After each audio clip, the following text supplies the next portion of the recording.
Les maladies bactériennes sont causées par des êtres infiniment petits appelés microbes ou bactéries. La plus importante de ces maladies est la flétrissure bactérienne, qu'on appelle aussi pourriture du cerne.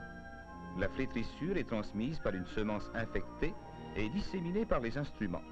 La maladie se manifeste généralement tard dans la saison. La plante flétrit, les feuilles s'amincissent et deviennent plus luisantes et plus lisses.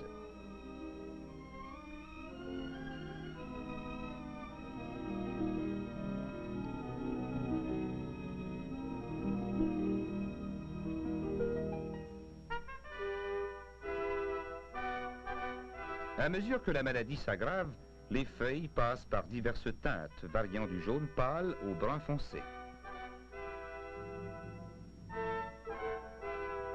Sur un même plan, on trouve parfois une seule tige flétrie.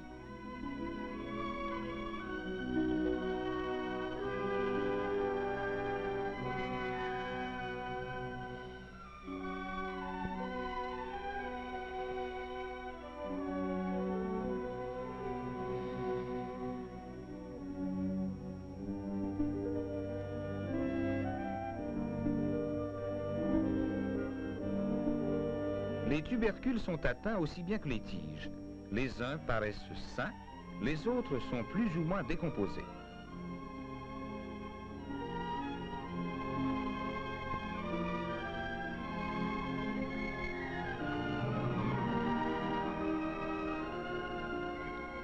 Près des yeux, la peau du tubercule devient souvent rougeâtre.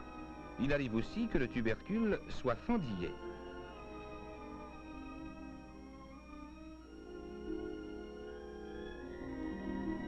À un stade avancé, le tubercule est envahi par une pourriture filandreuse avec odeur fétide caractéristique.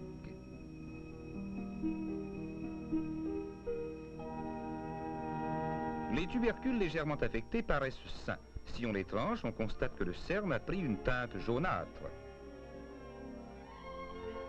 Lorsqu'on presse un tubercule montrant un cerne ainsi jauni, on voit émerger une substance à la fois fromageuse, friable et inodore. Cette désagrégation causée par les bactéries permet d'enlever facilement la partie externe.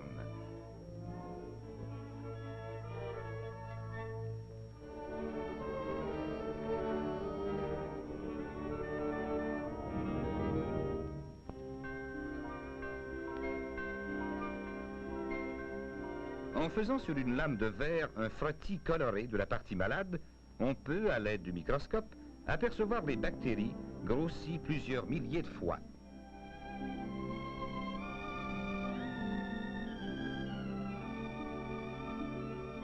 D'autres bactéries viennent prêter main forte à celle de la flétrissure.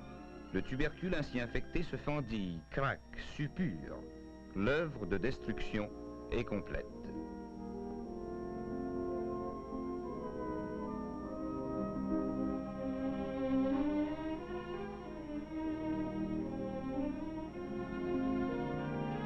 L'emploi de semences certifiées constitue le meilleur préventif contre la flétrissure. Pour plus de sécurité, il faut encore désinfecter les instruments dont on se sert, que ce soit le simple couteau ou la planteuse.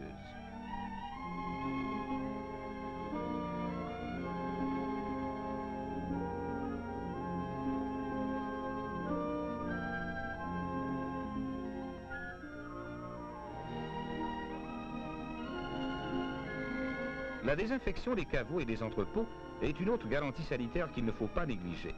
On doit se rappeler que la flétrissure bactérienne est une maladie contagieuse pour les pommes de terre et qu'une fois implantée sur une ferme, il est difficile de s'en défaire.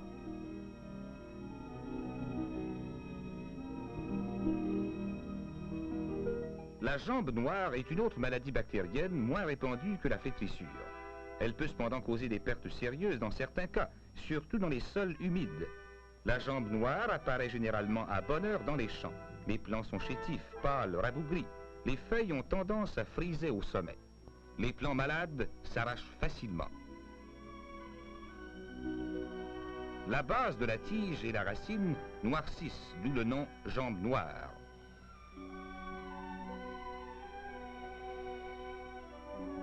Quand le plant réussit à produire des tubercules, ce qui est plutôt rare, il se forme au talon une pourriture molle et noire.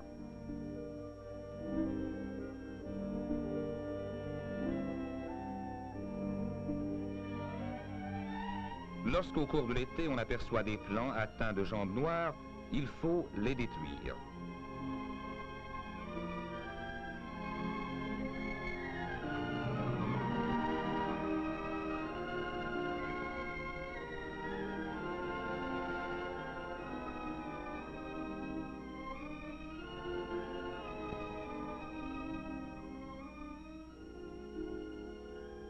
Outre les maladies parasitaires, on observe quelquefois des troubles physiogéniques tels que le cœur creux, le cœur noir, etc., dus à des conditions défavorables d'aération, d'humidité ou de température.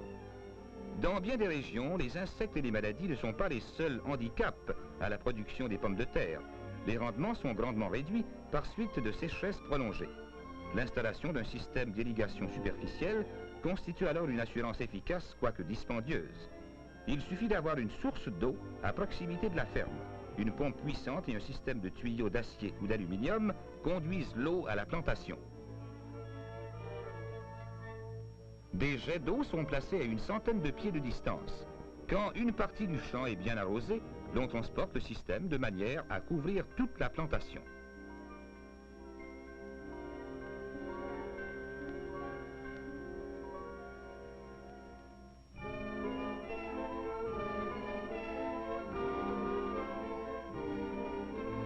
À la récolte, divers instruments sont utilisés. Qu'on arrache à la main, à la charrue ou avec une arracheuse moderne, il faut prendre bien soin de ne pas endommager les tubercules. Les blessures sont les portes d'entrée des germes de maladies.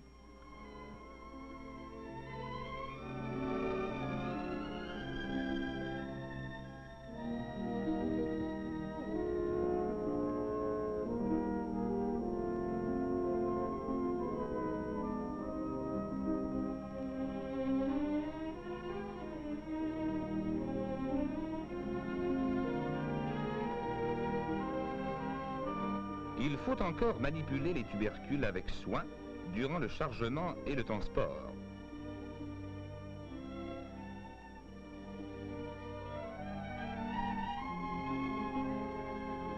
La classification est d'une extrême importance. Seul un produit uniforme et de qualité peut gagner la faveur du marché et affronter avantageusement la concurrence. N'entreposons que des pommes de terre saines, mûres et sèches.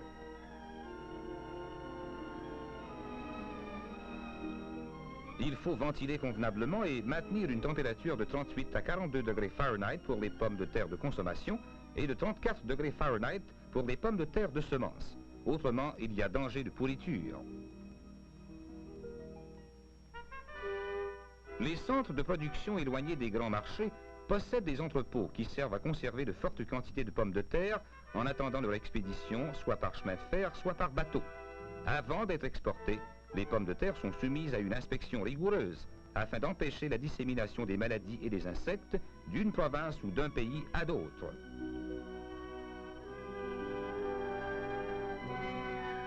Malgré les ennemis de toutes sortes, insectes et maladies, le bon producteur réussit à mettre sur le marché un produit de haute qualité.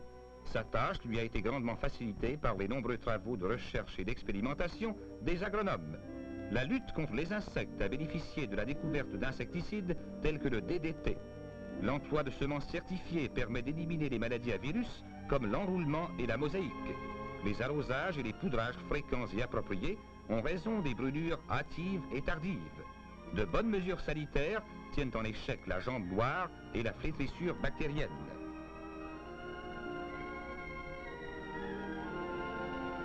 Grâce aux progrès réalisés par la science et la coopération de tous les intéressés, les producteurs peuvent triompher des ennemis de la pomme de terre.